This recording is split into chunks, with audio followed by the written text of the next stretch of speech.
आपण राजकीय पक्ष या धड्याच्या पुढच्या विभागामध्ये प्रवेश करतोय. चला तर मग.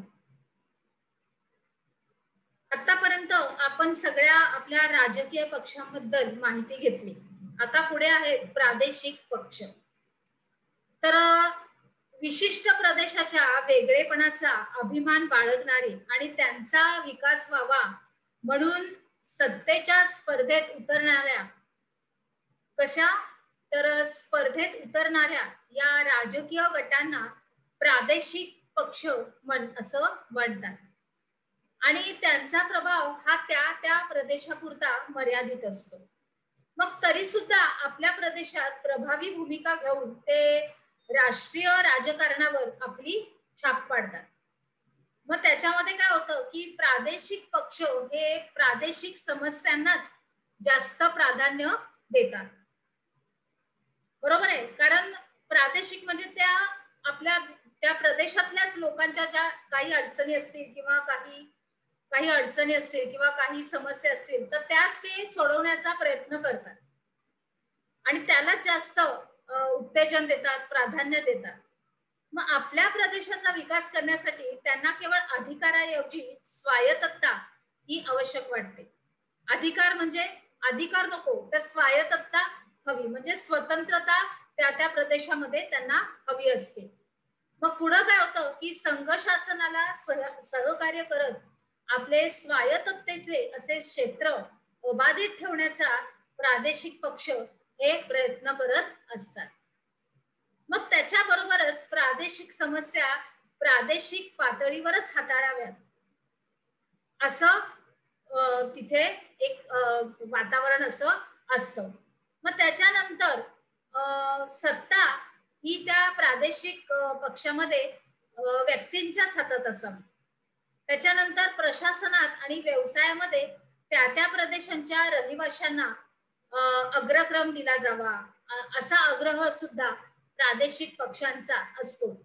म्हणजे सत्ता कुणाच्या हातात पाहिजे, त्यांच्या त्यांच्या त्या प्रादेशिक ठिकाणामध्ये जे व्यक्ती राहतात त्यांच्याच हातामध्ये ही सत्ता पण द्यायची आणि संपूर्णपणे स्वायत्ततेच्या म्हणजे स्वतंत्र असं म्हणजे स्वतःच्याच प्रदेशाचा विकास कसा आपल्याला साधता येईल त्याच्यामध्येच ते लक्ष जास्त त्यांचं घालतात.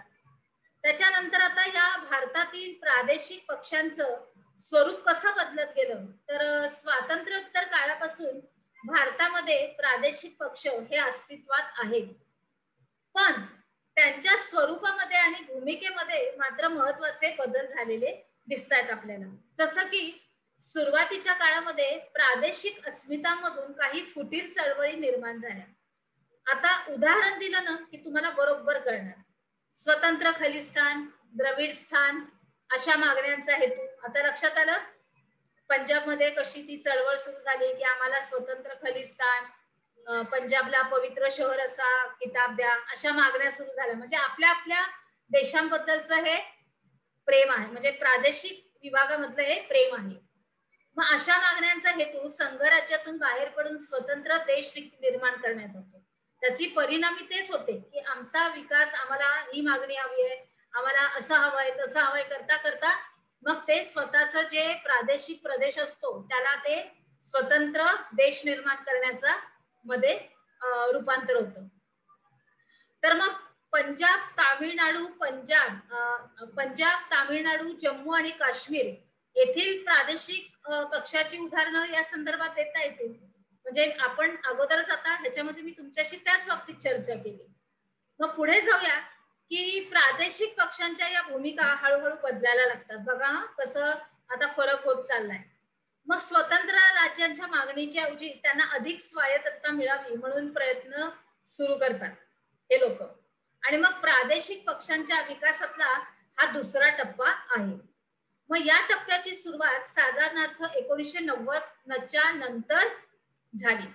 म्हणजे आपल्या प्रदेशाच्या विकासासाठी आपल्या प्रदेशातील रहिवाशांना राज्यात आणि केंद्रात सत्ता मिळावी अशी भूमिका हा प्रादेशिक पक्ष घ्यायला लागतो. मग उदाहरणार्थ शिवसेना आणि तेलुगू देसम त्याच्यामध्ये त्यांनी आपल्या अभ्यासक्रमाच्या पाठामध्ये आपल्याला ही दोन उदाहरणं त्यांनी दिलेली आहेत. आपल्या अभ्यासक्रमामध्ये ते आहे. त्याच्यानंतर ईशान्य भारतातील प्रादेशिक पक्षांच्या विकासाचा एक वेगळाच कल दिसतो. या प्रदेशामधील राजकीय पक्षांनी फुटीरतेच्या मागण्या सोडून दिल्या आणि त्यांनी स्वायत्ततेचीच मागणी करायला सुरुवात केली. आणि मग ईशान्य भारताच्या सर्व प्रादेशिक पक्ष हे टप्प्याटप्प्याने मुख्य राष्ट्रीय प्रवाहात यायला लागले. बरोबर, म्हणजे ही कशी परिस्थिती बदलत गेली आणि कसे कसं रूपांतरण झालं ते ह्या उपक्रमात आपण आपल्या पाठ्यपुस्तकामध्ये जसं दिलेलं आहे, जशी उदाहरणं दिलेली आहेत तीच आपण बघत पुढे जात आहोत. आता आपण काय शिकलो ह्याच्यामधून, तर प्रादेशिक पक्ष कशाला म्हणतात, प्रादेशिक पक्ष यांची संक्षिप्त रूपात माहिती लिहा आणि भारतातील प्रादेशिक पक्षांचं बदलतं स्वरूप याची सुद्धा तुम्हाला माहिती लिहायची आहे. चला तर मग आता आपण आपल्या पुढील विभागाकडे जाऊया.